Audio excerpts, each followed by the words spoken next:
Good morning.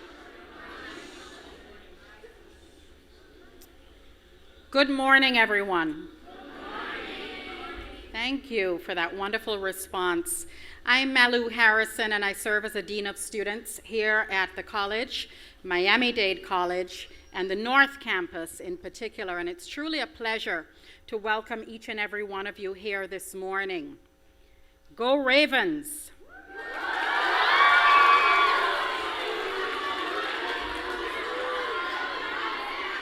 Thank you. I knew that would elicit a huge response, and I know that all of us, the majority of us, were watching the fantastic football game last night. But let me say this, that one thing that I learned from watching last night's game, and there were many other distractions, the wonderful halftime show, and the ads and so forth, but the one thing that I learned from last night's phenomenal playing of the two teams, the 49ers and the Ravens, is that perseverance pays off. Now, while the 49ers did not win the game, what happened? They came from way behind and ended up with about 31 points toward the end of the game. And those players could have given up because it looked as if they were not going to get anywhere near where they ended up. But they stuck it out. They played their very best. They persevered. They were committed. They played as a team. And that's something that all of us can learn from what took place last night. And that's something that I took away. And I know that each of us took something very positive away from last night's game. But I do want to welcome you here again on behalf of the 50,000 students that attend Miami-Dade College North Campus, on behalf of Dr. Jose Vicente, our campus president, who unfortunately could not be here with us this morning, but sends his greetings. He was called away to a legislative meeting this morning. And we have so many here in the auditorium and so many others that have joined us this morning at this African American read-in via live broadcast. I'd like to specially greet all of the students at Miami-Dade College's 8 campuses that are joining us via live stream. I'd also like to greet the Golden Seniors who are at the Betty Ferguson Center in the wonderful city of Miami Gardens. Again, they're joining us by live stream as well. And to the many students in Miami-Dade County Public Schools in their classrooms and in their media centers who are here today to hear from an outstanding author, Dwayne Betts, who I've had the pleasure of interacting with this morning. And you'll hear from him in a few moments. But apart from that, I really want to thank everyone, particularly our faculty members, who have brought this African American read-in to Miami-Dade College North Campus now for 7 years. And those faculty members are here with us today. I'm not going to call them by name because time is short, but I did want them to know how much we appreciate that they are bringing learning and literacy to life through these wonderful read-ins each and every day. Our thanks also to the Florida Center for Literature and Theater, our major sponsor for this event. And the Florida Center has worked in collaboration with the North Campus of Miami-Dade College each year in bringing the African American read-in to so many elementary, middle, high school, college students, and even seniors this year. This is truly, truly a cross-institutional, cross-generational program, and it has evolved as such for the benefit of you who are sitting here this morning and so many others. Let me take a moment of personal privilege to acknowledge the presence of the mayor of the city of Miami Gardens. Mayor, would you please stand? Mayor Oliver Gilbert.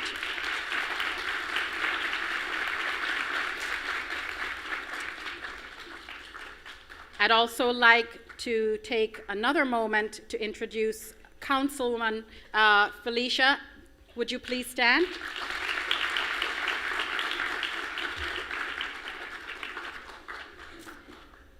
a well-known name and face to all of us, anchor Calvin Hughes from Channel 10.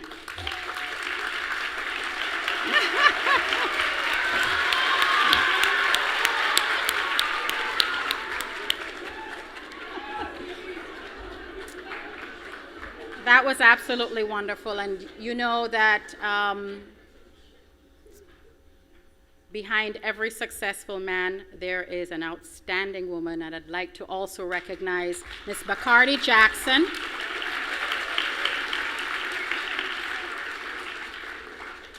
A community leader and esteemed attorney in her own right, and so many others that are here. Mr. George Cabrera from Aspira is here.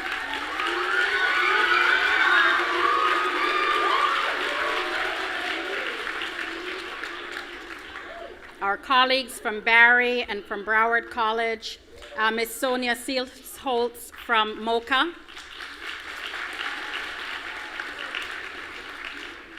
Ms. Paola Rana from the Florida Center of Literature and Theater. And let me also ask our faculty members of Miami-Dade College to please stand. We need to recognize you.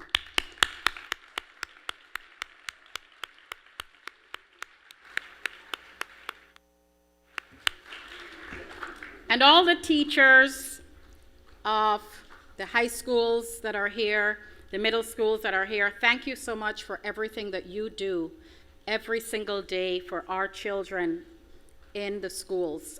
Without you and children, students, without your teachers, without that support that you have in school, in the classroom, your guidance counselors, the chaperones that helped bring you here this morning, without them, you really would be hard-pressed to be as successful as you are in your studies and as young people. So let's give your teachers and chaperones a round of applause.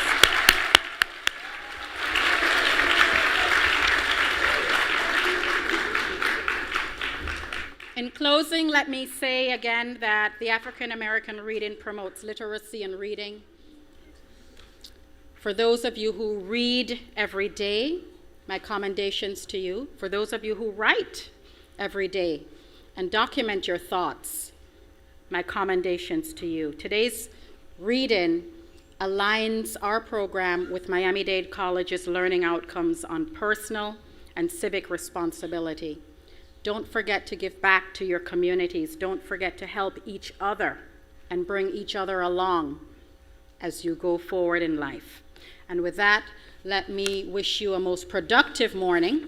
And it's my pleasure to now bring to the podium Mr. Quinn Allen, who will introduce our guest speaker. Quinn?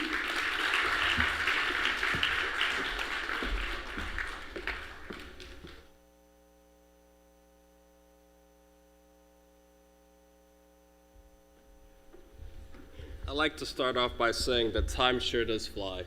Less than a year ago, a couple of months ago, I was a high school student too. North Miami Senior High School, just studying for my IB exams. Less than a year later, I'm now an honor student at Miami-Dade North Campus, and I am about to present to you a book written by a great man by the name of R. Dwayne Bates. So to tell you a little bit about his book, at the age of 16, R. Dwayne Bates, a good student from a lower middle-class family, carjacked a man. He had never held a gun before, but with this first offense, he committed 6 felonies within minutes. In Virginia, carjacking is a certifiable crime, meaning that Betts would be treated as an adult under state law. A bright young kid on a college track, he was sentenced to serve his 9-year sentence as part of an adult population in some of the worst prisons in the state. Now, personally, I can talk about this book all day long, but I'd rather have Mr. Bates tell you about it himself.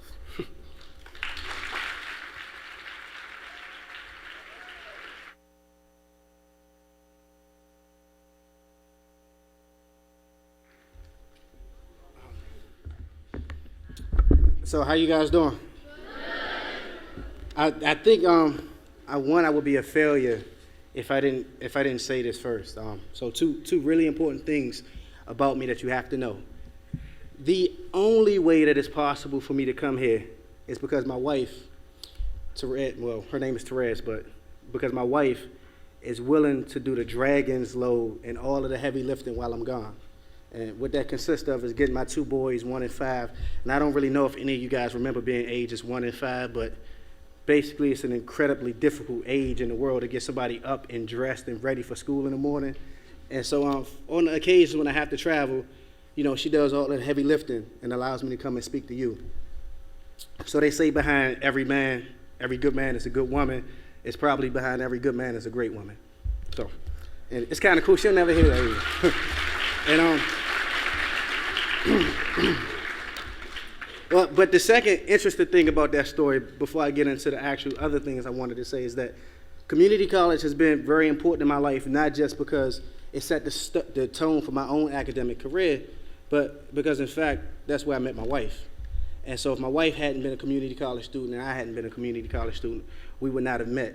And a lot of times we think of the importance of community college and we think of it only in terms of what it does for us in regards to setting us up for an academic career and a college career. But the reality is it gives us a network and a community of people to be around. So I'm sitting here and I was listening to the introductions, and for a minute I wondered if they were speaking to me, speaking about me. And then I looked into the audience and I realized how young some of you guys were. Some of you guys are in high school. I haven't been in high school in over a decade. And then I thought when I was in high school, how would I respond to this opportunity? And I realized that I really don't know how I would have responded to this opportunity, because when I was in high school, the community that I lived in, they didn't marshal their resources in this way. And so I want to make a point to say that everybody in this room should really be proud of Miami-Dade College for bringing us together. I don't know how good or how great you think my book is. I think that's beside the point. The point is that this is an opportunity to come together and celebrate the importance of reading. When I was 16 years old, it's funny because so I got a phone call last year. Actually, I got an email first, and the email had White House in a subject line. And I thought, this has to be a mistake, right? And I read the email, and it says, we're thinking about considering you. The president is thinking about considering appointing you to this position with an agency in the government. And I thought, nah, this can't be right. Do they know that I have 3 felonies? Maybe they made a mistake.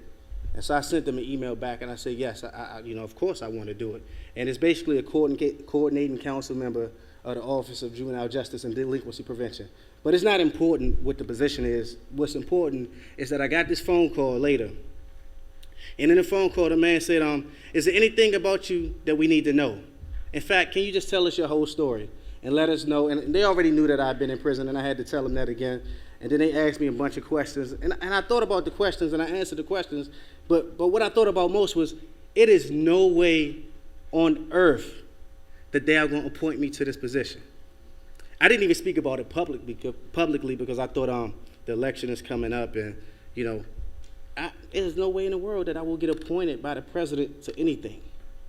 And I look at some of the kids in the audience, and, the reality is you look at me right now, and you probably think this guy has, if you know that I graduated from college with honors, that I had a full scholarship to the University of Maryland, and I graduated from University of Maryland with honors, and I was the commencement speaker, that I had a full scholarship to graduate school, and in fact, I'm planning on going to law school now, and I've already been offered a full scholarship somewhere.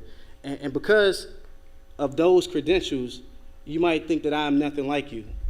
But the truth is, when I was in the 7th grade, my mom, 6th grade, I came home, and I had this thing for a magnet school, and it was in my book bag, and I wasn't going to take it out because I planned on going to the school in my neighborhood where all my friends were going. And my mom found it, and my mom said, what's this? And I said, oh, it's just trash. And my mom ignored me. She said, this is for magnet school. I think you're going to go there. And I said, no, Mom, it's not in my neighborhood. I'm not going to know what any of them dudes. I'm going to school with Brandon and them. And she said, no, you're not. So I said, okay. Well, actually, I didn't say okay. I planned on how I was going to get out of going to this school, and none of my plans worked out. Get to 7th grade, I'm in this different school, and I'm struggling to transition, and I'm in a school in a different community. And the first thing I noticed was that I was in a school with all of the smart kids, in a class with all of the smart kids, right? But all of the kids that looked like how I imagined I looked, even though this was an all-black school. But all of the kids who walked like I walked and thought about what I thought about and came from communities like the one I lived in were all in a comprehensive program, which was a code word for not magnet. And it kind of upset me. And I had this huge amount of resentment because the students that I went to class with all had more money than my family. We didn't have a car, and I just thought, these people live in houses. I live in this apartment complex. And I had a whole lot of resentment, really. And I didn't know until I got older that a lot of it was based on where I thought I fit into the sort of social structure. But in the 8th grade, and this is why I'm mentioning this, in the 8th grade, I got suspended 5 times. And so when you look at me right now, besides the fact that I've been in prison, and you might sort of excuse that and say, well, he's been in prison, everybody makes mistakes. But I made a lot of mistakes, and my mistakes started very early in age. And part of it was because nobody tapped me on the shoulder and said you could do more than what it is that you're doing. So I went from getting suspended 8 times in the 8th grade to going to high school, and I was an honor student in high school. But that's deceiving. I missed more school than I intended. By the time I got in 11th grade, I made a practice of not going to school. I perfected the art of getting good grades with the least amount of work. And I thought I was cool for doing it. What I didn't understand was that as a man, you tell stories about your high school class. And those stories, if you're coming from a neighborhood like mine, consist of who didn't make it out of high school. Those stories consist of who didn't go to college, who got pregnant, who ended up killed, who killed somebody. And what I didn't understand as a 14-year-old or a 15-year-old is I was writing my life into those stories. So at 16, I carjacked somebody, again, assuming that I was going to college. This is the very dangerous thing about living in a rough community. You can have ambition for yourself. You can imagine great things for yourself and not have the courage to do the work that's necessary to get to them. Because had you asked me on December 6th what I planned on doing with my life, I would have told you that I was going to be an engineer and that I was going to college. I had a 3.0. I was in a university program. I thought I was smarter than everybody around me, including my teachers. I really did expect to go to college. On December 7th, I had a pistol in my hand and I carjacked a man. I don't even feel comfortable talking about pistols and carjacking and violence in a group that includes elementary students. But it's this reality that the violence and the failures are so ingrained in our psyche at times that we don't expect more. And so I tell you this story because it leads to, I think, was my ultimate transformation, and it leads to the one secret, the only secret really, that I have for success in life. All the while that I expected to be successful and didn't know what success looked like, I always had a book in my hand. This was my only saving grace. I'll tell you one story about a book that I read. I read this book, it was called Capital City by Omar Tyree. And in the book, the black student went to college and his classmate was white, and the black student was always struggling. The narrator was always struggling with college biology. And his roommate was always out partying and having fun. And one day he said, how is it that you keep getting A's on these tests? And I keep failing and I keep struggling. And the guy said, because I took biology in high school. He said, I didn't take gym in 10th grade. And I didn't take it again in 11th grade. When it's time for me to choose my electives, I took things that I thought would prepare me for college. So I'm in the 9th grade. I said, what? Man, I wish a teacher would tell me to take gym when I'm in the 10th grade. And so 10th grade came and they told me to take gym, and I said, nope, I'm not taking gym. And it was like, but gym is cool, you should take gym. And I said, no, I'm not going to take gym. How about I take this computer math class? And so they didn't want me to take it, but I finally took it. And because of that, I was able to graduate from high school early. So the point is I was doing I was going along 2 parallel tracks. I was for all intentions headed to college, and I was for all intentions headed to prison. And I didn't understand as a 15-year-old that I controlled what was happening to me. So I get to prison, 16 years old, and I'm sitting in a cell, and I'm wondering, how did I ruin my life? This is the thing. 126 pounds, facing 9 years in prison. There is no going back. And I don't want to make this the most important part of what I say today, but I think it's an analogy in this. How do you set yourself up right now to imagine that there is no going back? Because it really is a choice to recognize there is no going back. And when I told myself that there was no going back, I said, look, I'll do 2 things in this world. I'll make my mom happy. So what happened is I took a picture of that and I text messaged it to her. And she smiled, so now she's happy. I took care of that. And I said I would get a college degree. And that was it. That was the goal. That was all I focused on. And the only preparation I did the entire time I was in prison to get a college degree was reading. And that's why I think a program like this is so important. When I went to college, I'm sad to say, I got 1 C in college. I got a C in algebra. Only C I got. Any class that had to do with reading and writing, I got an A in my sleep. I was in college, working 40 hours a week. By the time I got to the University of Maryland, I had a baby, still working 40 hours a week, still got A's in just about every class that I took. And the reason I was able to do it is because I was read. Because I read a lot. Now, before I let y'all ask me questions, I want to tell one more story. This is for the 6th graders. And this is the most important thing I'll say, actually. When I was in 6th grade, when I was in 3rd grade, I started playing basketball. Who knows who George Mikan is? Man. All right. So we know one person who knows who George Mikan is. He got the greatest applause, though, so that means that's why he got the applause. If you knew who George Mikan was, you would be as successful as he is. Who knows who Earl the Pearl Monroe is? Who likes basketball? Okay, because these are basketball. Walt Frazier. More hands go up. So I was in 6th grade, and we had to go to the library every week. I was in 3rd grade. We had to go to the library every week. And they didn't make us read. I just liked books. So I'm reading encyclopedias, and I know this is a corny thing to do, right? Who reads an encyclopedia? Successful people read encyclopedias. That's right, raise your hand. So I'm reading this basketball encyclopedia, though, and it talks about, it's like profiles of all of these basketball players. And so I remember one profile in particular, Earl the Pearl Monroe. It described his signature move. He would take the ball through his legs, dribble to the basketball court, go up like this, and then bring the ball back down and go back up. I'm in the 3rd grade. I'm like, what? You could do that? Hold up, let me read this again. So I read it, and this is before YouTube. Now you could YouTube it as evidence, but this is before the internet. I know you don't know that it was a time before the internet, but this was before the internet. So I read this book. I go on a basketball court, right? Cross somebody up, take it to the rim, put it up like this, show them the ball. I bring it back down. I take it back up again. I was the best player, and this carried me until I was 11 years old. I was the absolute best. I was like LeBron James of the 6th grade. Now, there's a reason why I'm no longer a basketball player. 2 reasons, actually. As a 3rd grader, I recognized the importance of study to my craft. And so I was able to read these profiles of all of these players and take it to the basketball court, and I was quite impressed. You probably can't tell right now, but I was the MVP of my 11 and under team. Now you're wondering, why didn't that carry on? Because when I got to middle school, I no longer recognized that it was a reason why you read. Now, I kept reading, but I didn't recognize that the reading should help contribute to something that was going on in my life. I would have flashes when I remembered it, like when I decided not to take gym again in the 10th grade. But I just didn't hold fast to it. I read everything. Who knows who Nathan McCall is? I read Makes Me Wanna Holler. I actually read 7 different memoirs about people in prison. Maybe like 3. I read Gifted Hands. I've read everything, and I still ended up in prison. Now, the reality is that the only reason I survived prison and the only reason I went on to be successful in school was because of all of that reading. But the truth is, the transition that I made is I began to do more than just read. I began to do what I did as a 3rd grader.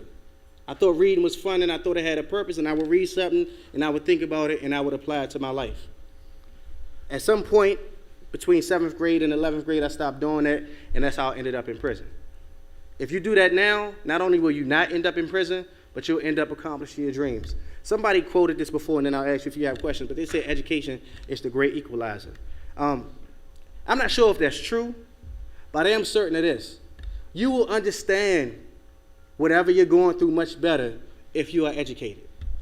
You will have a way to distill your anger in a much different way if you are educated. When I began to read more in prison, I understood that, my whole community was scarred by incarceration. I understood that the reason why there were no fathers in my community was because of what drugs did to the community.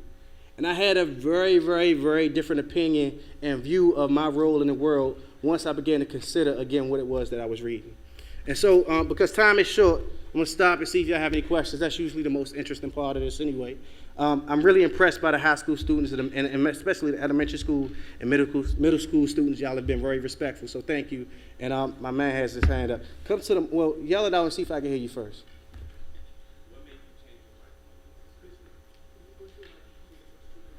They're screaming this, so don't listen to me when I tell you to do something that makes no sense, like yell.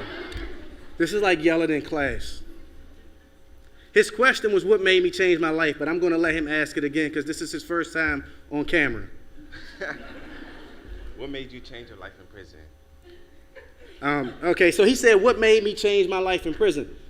Yeah, prison is a terrible place, actually, you know. And we say this as if we understand it and we know it, but the reality is that most people who end up in prison committed some crime, a lot of people. And it's all kinds of issues with the system, and it's all kinds of racism. But the reality is I got locked up for a crime I committed, and I recognized I committed it, and I scarred my family forever. First person in my family to go to prison, I saw my mom sit in the courtroom, and she couldn't speak a word in my defense because I said I was guilty. What does your mother say when you say that you were guilty? She bragging about you, how smart you are. And then 2 weeks later, she's in court, and you talking about, I did it. You know, so I was devastated. And what made me change my life, I was 16 years old, so I had no life, really. What I had was a mistake, and I just didn't want my life to just be that mistake. You know, and plus, honestly, I got on the air. A lot of people ask me, did you watch the Super Bowl? I said, no, I was on an airplane. I said, that was really cool. You know, had an extra leg room. I knew that somebody had helped me get here. They had paid some money to get me here. I knew that there were people who wanted to hear what I had to say, and that made me feel good. And it made me feel much better than watching the football game, because the Patriots had lost 2 weeks ago anyway. So, anyway, it's a young man right here. Come, stand up. Come grab the microphone.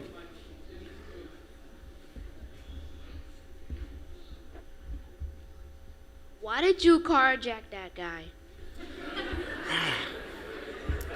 You know, honestly, I was on the Tavis Smiley show once. He asked me that question, and I wasn't as afraid to answer as I am now. Why did I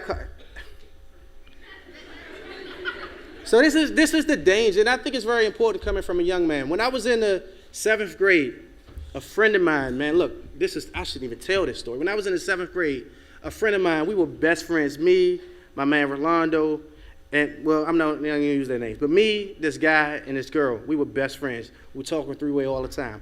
I remember somebody offered my man R, I just call him R, right? Somebody offered him some weed, right? He called us that night and made a joke about it. He was like, who this fool think he is? He sounded like an after-school special. You want to get high? I laughed at him, walked away. This is the frightening part, though. When I was in prison, I already carjacked a man. I was in prison, right? So we went from laughing at somebody who offered us weed. I was getting high like every day, right?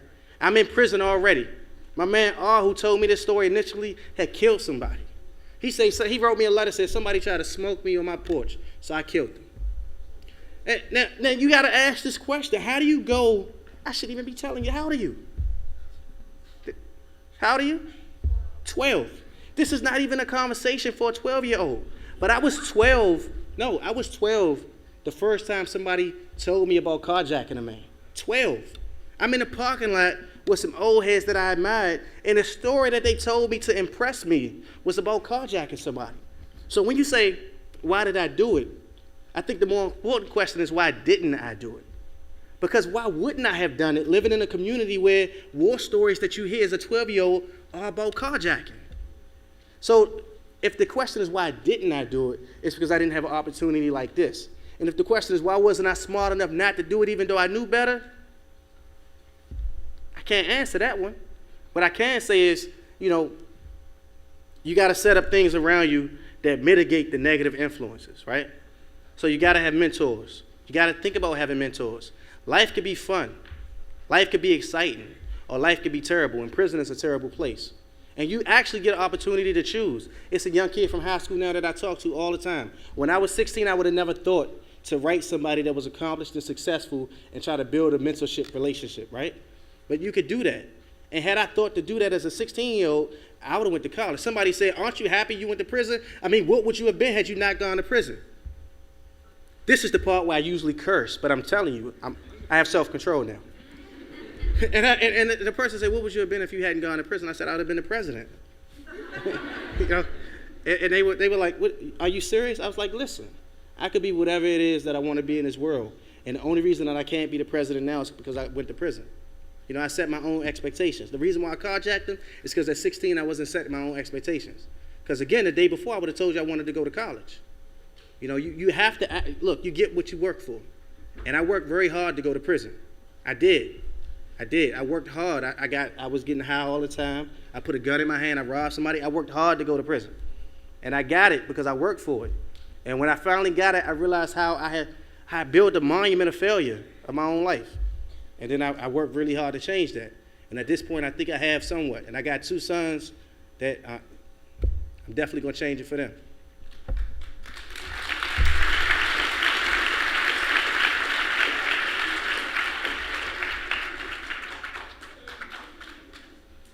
Come to the microphone. Come on. First of all, because I was going to say something because you were texting, and I was going to say, I feel really offended that you texting while I was talking. I'm joking. Come on to the microphone.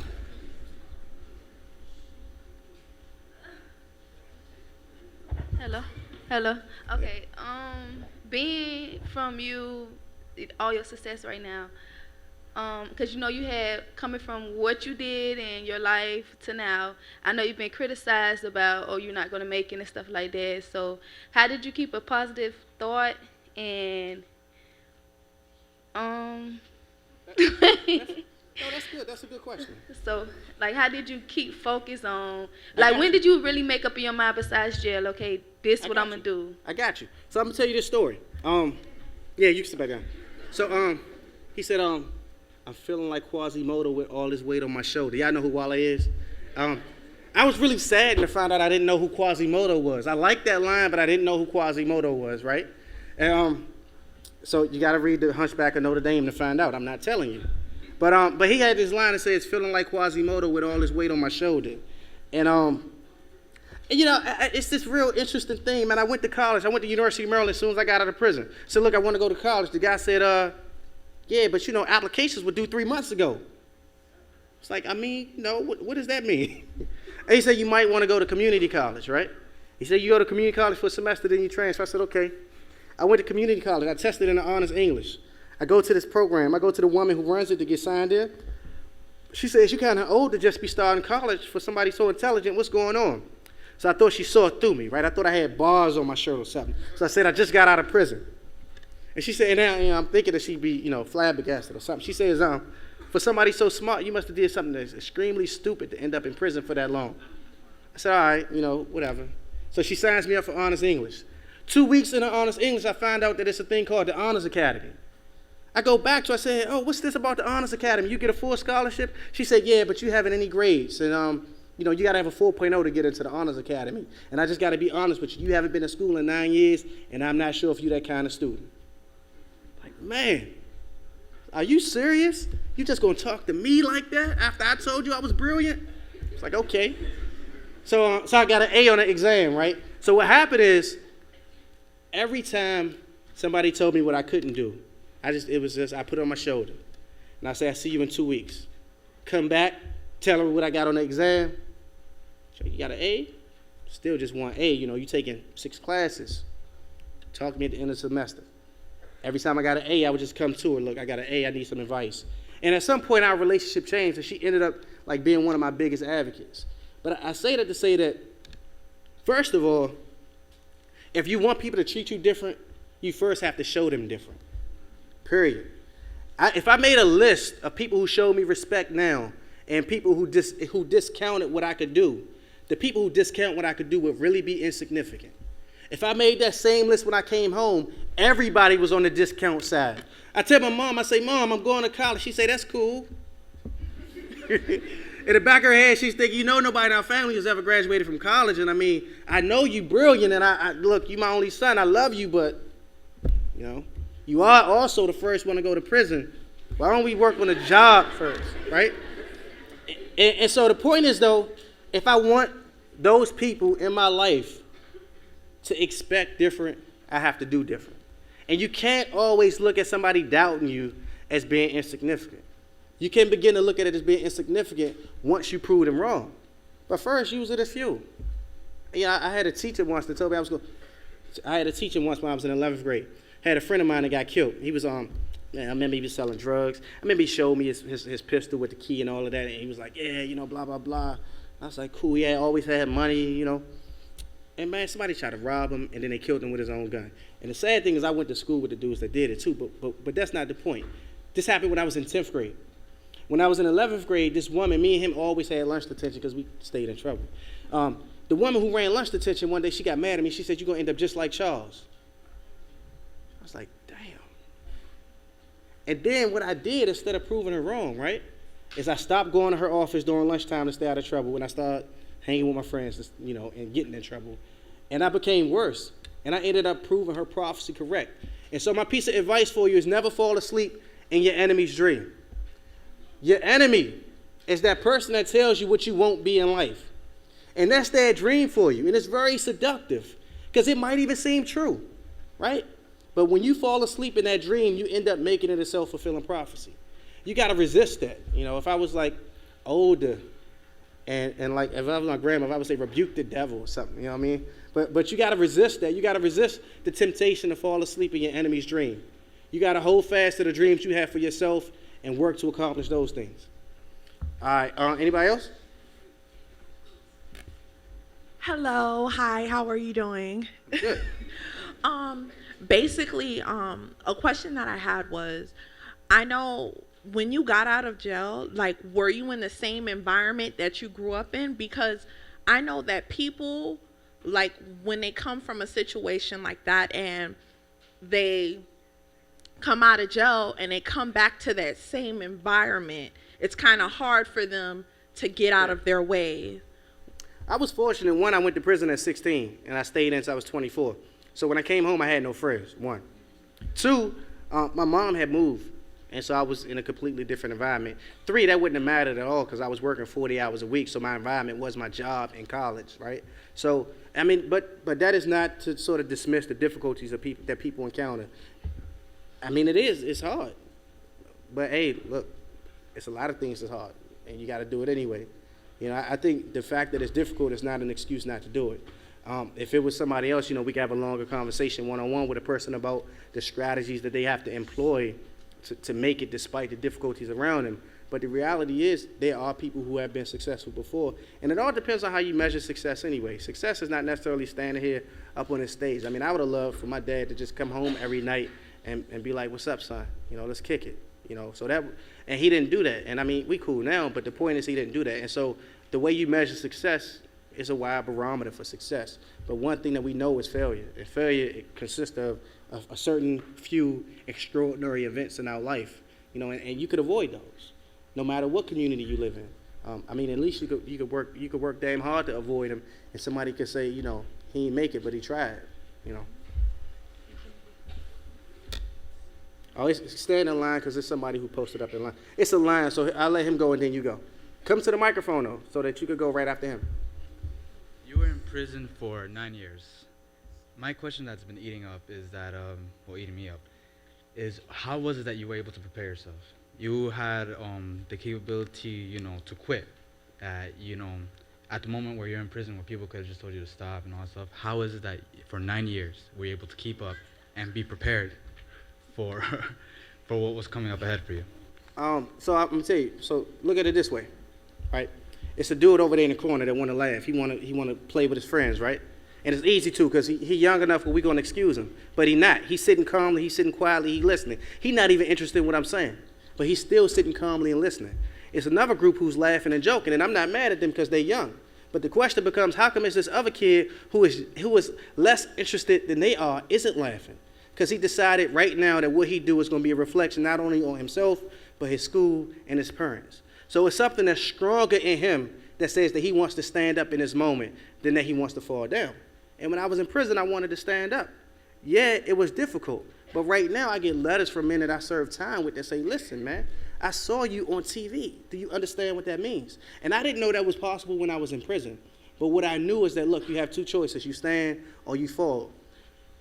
I was like one of the weakest dudes in prison. I mean, I know how to fight now. Like I could definitely take like a sixth grader, you know what I mean, with my hands behind my back.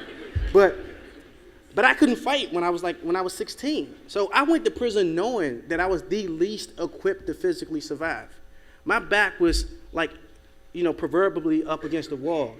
And I said, I'm just going to fight, and I'm going to rumble because I already know that it's nothing worse than not standing. And I stood. That was hard. Sometimes I backslide. Sometimes I get depressed. Something I might not read or, whatever.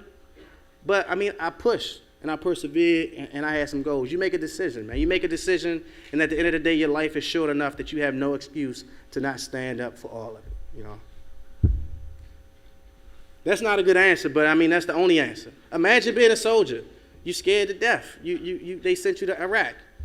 You stand or you fall. You all of a sudden you don't have these broad decisions that you have when you're a high school student. But the reality is you don't have these broad decisions now.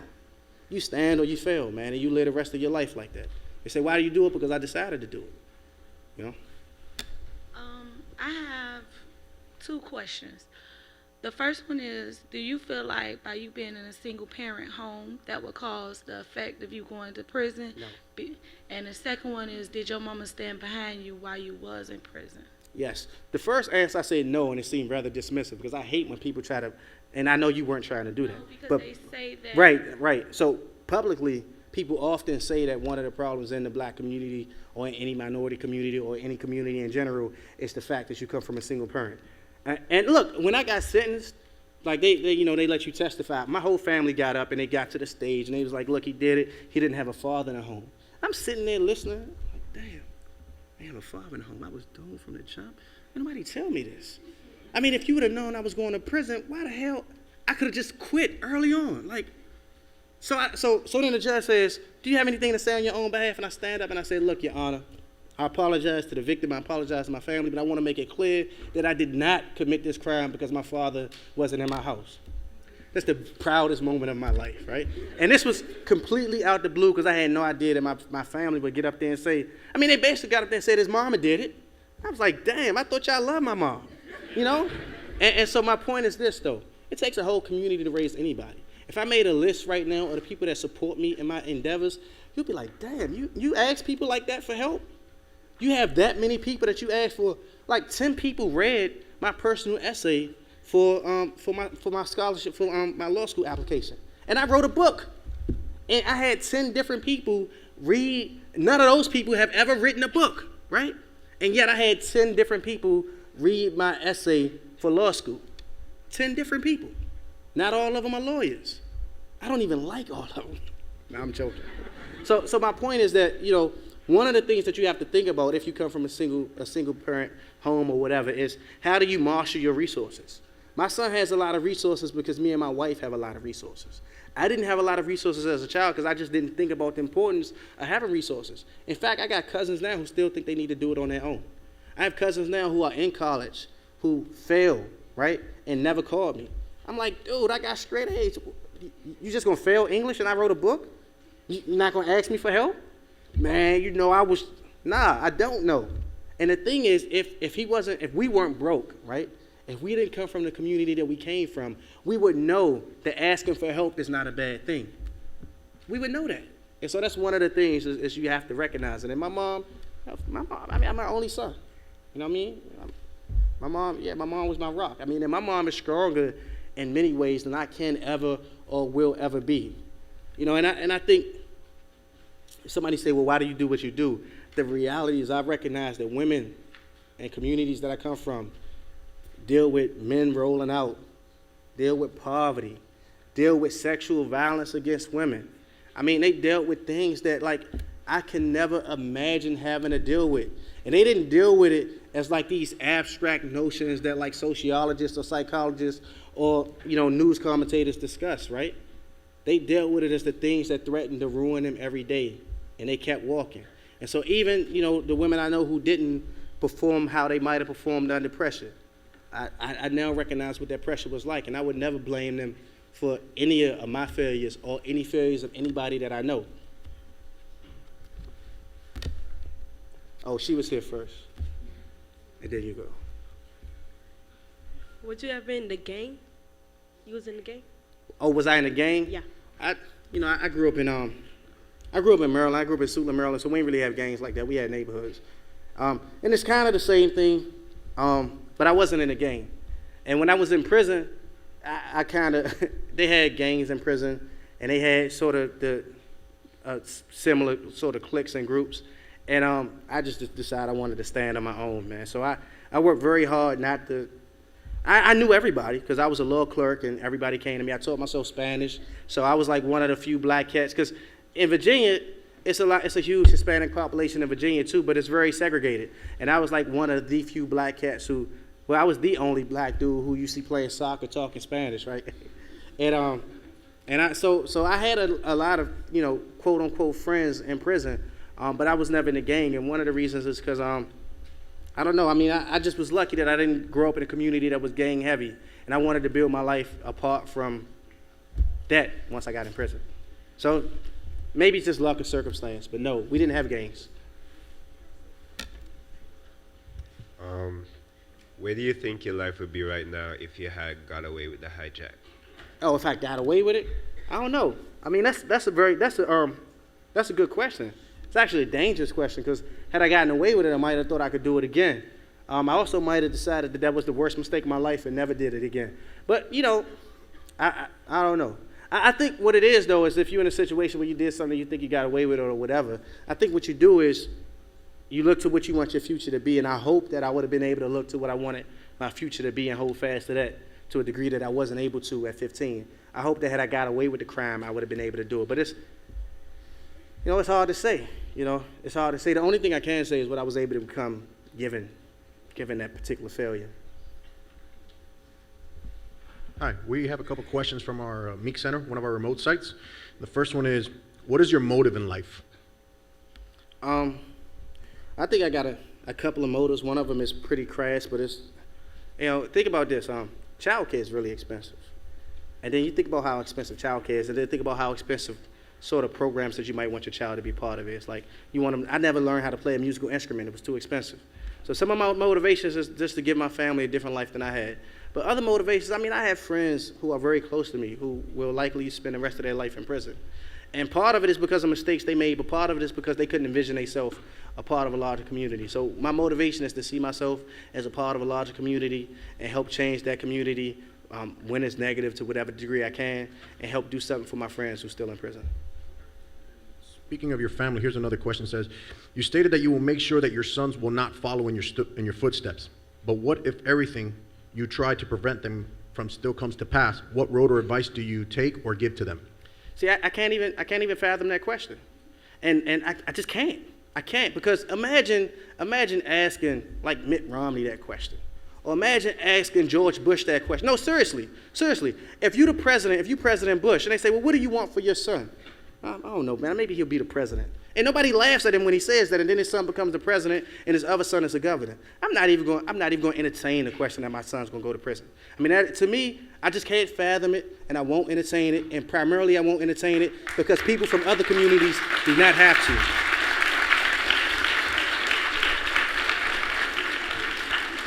And then lastly, what degree do you have, and what is your major?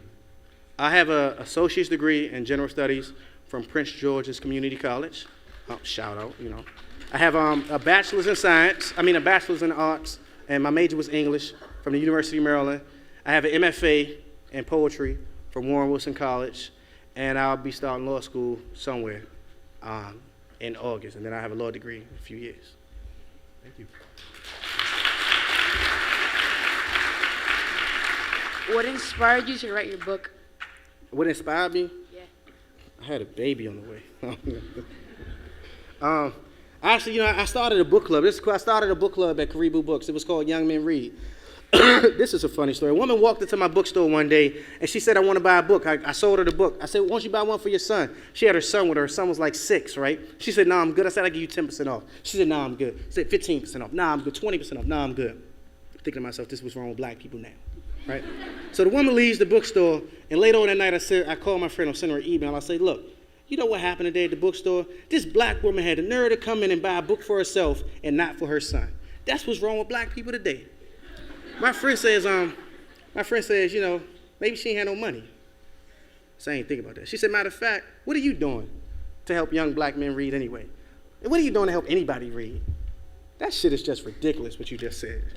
So I was like, damn, you know. Kind of feel bad now because I was gossiping and I was trying to make a joke and, you know. So I said, all right, I'm going to start a book club. So I started this book club called Young Men Read. I bought all the books with my money. I bought 10 copies of 2 different books. One was for 6 to 11-year-olds. One was for 12 to 18-year-olds. Everybody that came to the bookstore, I told them about my book club. So the first, I had groups. I had like 7, you know, young kids and like 15 older kids. And anyway, the Washington Post, somebody from the Washington Post ended up coming into the bookstore and getting the book. And long story short, the Washington Post ended up doing a story about the book club. And that story ended up being about me primarily. And then that ended up being on the front page of the Washington Post. And the editor, what's interesting about this, right, is all of this started with me doing the worst thing that you should do. And that's talk about somebody who you think should be doing something different. And when I realized how bad it was, that thing that I did, I decided to try to do something different.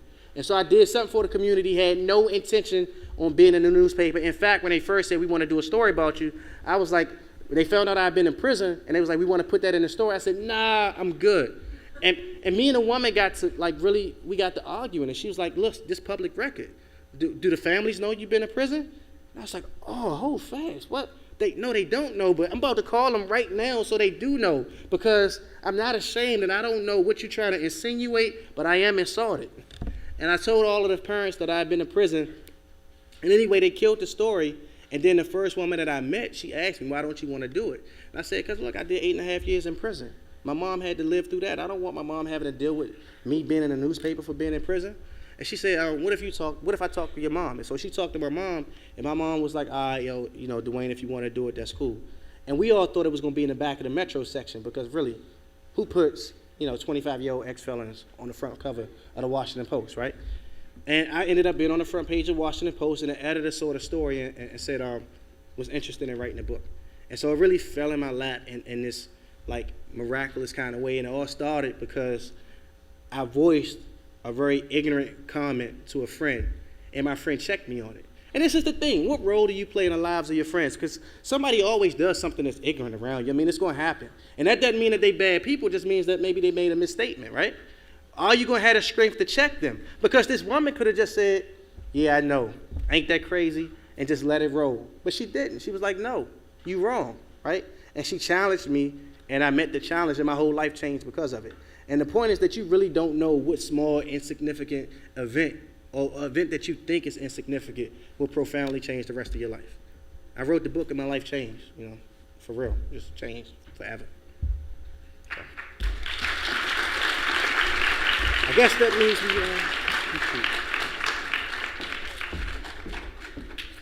If you feel the way I do, I think that we owe him not only a standing ovation, but I think that we should celebrate all of the message that he's left us with today. Let's give him a thank.